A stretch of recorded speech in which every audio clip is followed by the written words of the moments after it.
Esse é John Bollinger, nascido em 1950 em Montpelier, capital do estado americano de Vermont. Bollinger é um autor americano, analista financeiro, colaborador no campo da análise técnica e desenvolvedor das bandas de Bollinger. John começou a desenvolver bandas de Bollinger no início de 1980. Ele estava negociando opções na época e muitas de suas análises envolviam volatilidade. Na época, bandas de negociação de largura fixa estavam em uso.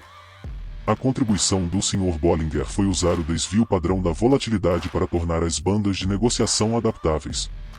Quando John apresentou o conceito ao público pela primeira vez na Financial News Network, eles não tinham nome. Durante o programa, o entrevistador apontou as bandas e perguntou quais eram. John respondeu: "Vamos chamar de bandas de Bollinger." As configurações padrão de uma banda de Bollinger é período 20, que é uma média móvel de 20 períodos, e desvio 2. E essa configuração é tudo que precisamos para explorar o máximo dos benefícios que as bandas entregam. Quando aplicado ao gráfico, esse indicador nos mostra algumas informações essenciais sobre o preço, tais como alta volatilidade, baixa volatilidade, acumulação e tendências. Existe na internet um setup muito difundido e ensinado aos iniciantes, que é o setup do fechou fora fechou dentro, que consiste em esperar um fechamento de vela fora das bandas, e logo depois um fechamento de vela dentro das bandas, dando assim o sinal para a entrada na operação. Mas vou te falar que esse setup é uma verdadeira bosta. Aqui também deu um ótimo exemplo. Fechou fora, fechou dentro, aqui acionou mal, mas deu uma violinada aqui, deu um stop loss aqui, tá vendo? Fechou fora, fechou dentro, perdeu a mínima nessa barrinha aqui, acionou a venda e depois subiu, aqui deu um stop loss.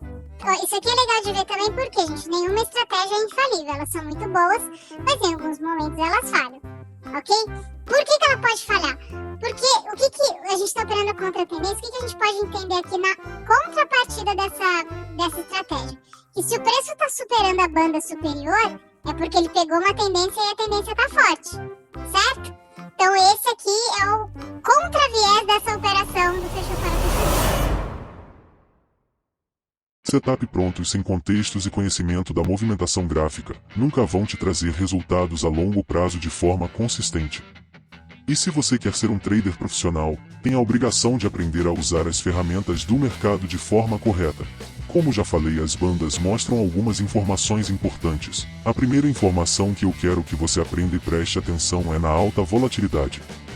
Mas fica tranquilo que depois dessas explicações vou te passar uma estratégia com embasamento de preço para você utilizar no seu operacional. E é nesse momento que eu peço que você se inscreva aqui no canal para que o YouTube continue recomendando meus conteúdos para você.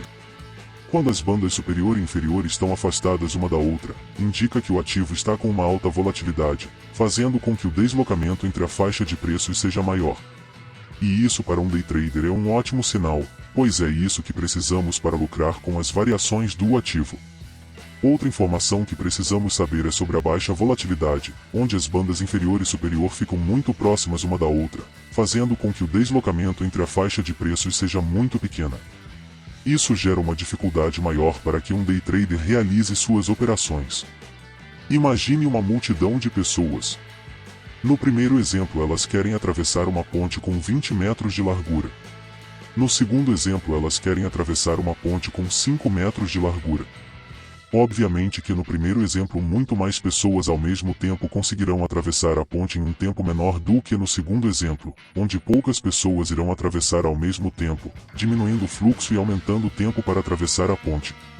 E é exatamente isso que as bandas nos mostram. Quanto mais afastadas, mais dinheiro está sendo injetado e mais negócios estão acontecendo.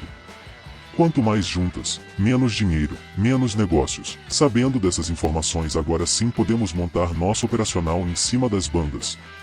A forma mais eficaz e lucrativa que encontrei de operar as bandas de Bollinger até hoje é identificando uma acumulação do preço em zonas de suporte ou resistência. Quando o preço chega nessas regiões e as bandas começam a estreitar, é o sinal que está começando a acumulação, ou seja, a briga dos vendedores e compradores. Nesse momento os grandes players estão decidindo para onde levar o preço, e quando eles decidem, imediatamente se forma uma vela de força que rompe uma das bandas mostrando uma aceleração do preço, com grande intenção de continuar o seu movimento. Após essa vela fechar, É hora de entrar na operação e surfar o movimento junto com os grandes players. O stop da operação fica abaixo da vela de entrada e o alvo sugerido é que seja pelo menos 2 vezes o tamanho do stop da operação. A grande vantagem de usar as bandas é justamente poder surfar movimentos maiores correndo um risco menor e mais controlado. Agora que você já sabe uma das formas de usar as bandas de Bollinger, assiste esse vídeo que está aparecendo agora na tela. Ele vai complementar ainda mais o conteúdo desse vídeo aqui. O Day Trade é uma questão de conhecimento, então te espero para aprendermos juntos. Um forte abraço.